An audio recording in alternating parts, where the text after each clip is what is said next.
हरे कृष्णा। श्रीमद् भगवत गीता अध्याय 7 श्लोक 1। श्री भगवान बोले, हे पार्थ, अनन्य प्रेम से मुझ में आसक्ति चित्त तथा अनन्य भाव से मेरे परायण होकर योग में लगा हुआ तू जिस प्रकार से संपूर्ण विभूति बल ऐश्वर्यादि गुणों से युक्त सबके आत्मरूप मुझको संशय रहित जानेगा, उसको सुन।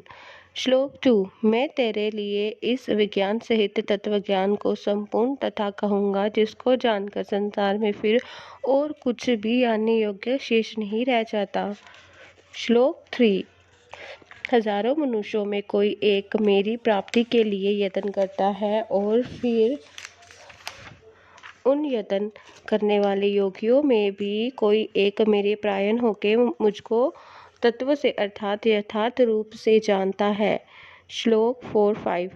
पृथ्वी जल अग्नि वायु आकाश मन बुद्धि और अहंकार भी इस प्रकार ये 8 प्रकार से विभाजित मेरी प्रकृति है। ये 8 प्रकार के वेदों वाली तो अपरा अर्थात मेरी जड़ प्रकृति है, और हे महाबाहो, इससे दूसरी को जिसे ये संपूर्ण जगत धारण किया जाता है, मेरी जीव रूपा परा अर्थात चेतन प्रकृति जान।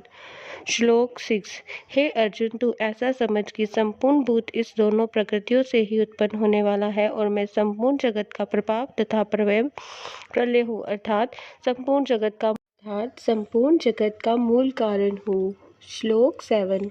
हे धनंजय, मुझसे भिन्न दूसरा कोई भी परम कारण नहीं है। ये संपूर्ण जगत सूत्र में सूत्र के मणियों के सदृश मुझ में गुथा हुआ है। श्लोक 8। हे अर्जुन, मैं जल में रस हूँ, चंद्रमा और सूर्य में प्रकाश हूँ, संपूर्ण वेदों में ओमकार हूँ, आकाश में शब्द और पुरुषों में पुरुषत्व हूँ। श्लोक 9। मैं पृथ्वी में पवित्र गंध और अग्नि में तेज हूँ तथा संपूर्ण भूतों में उनका जीवन हूँ और तपस्वियों में तप हूँ। श्लोक 10। हे अर्जुन, तू संपूर्ण भूतों का सनातन बीज मुझको ही जान। मैं बुद्धिमानों की बुद्धि और तेजस्वियों का तेज हूँ।